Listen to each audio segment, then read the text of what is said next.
খুলনার আলোচিত সেই যুবদল নেতাকে গুলি করে ও রক কেটে হত্যা। বিস্তারিত দেখুন খুলনা প্রতিনিধি সাব্বির হোসেনের পাঠানো প্রতিবেদনে।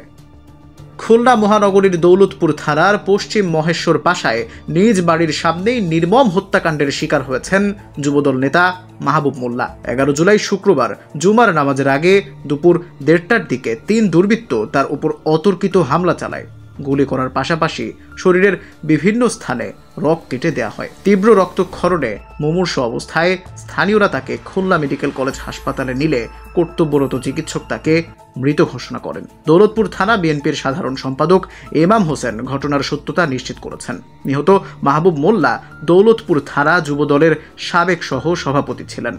প্রত্যক্ষদর্শীদের বরাতে জানা গেছে 3 জন দুর্বৃত্ত একটি মোটরসাইকেলে করে এসে মাহবুবকে ঘিরে ধরে।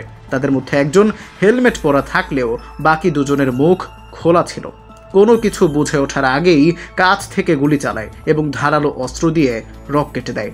স্থানীয় একাধিক বাসিন্দা বলেন, এত দ্রুত ঘটনা ঘটে যে কিছু বোঝারই সুযোগ হয়নি। রাস্তায় রক্ত পড়েছিল, মানুষ হতবাক হয়ে যায়।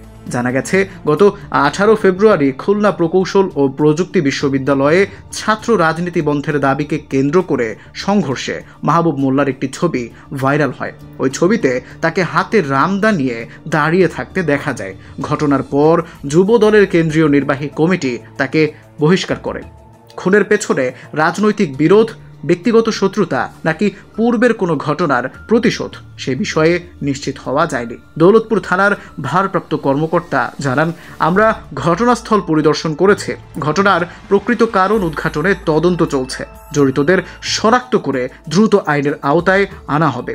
এদিকে নৃশংস এই হত্যাকাণ্ডে এলাকায় চরম আতঙ্ক ও উত্তেজনা বিরাজ করছে। স্থানীয় বাসিন্দারা দ্রুত বিচার ও অপরাধীদের দৃষ্টান্তমূলক শাস্তির দাবি জানিয়েছেন।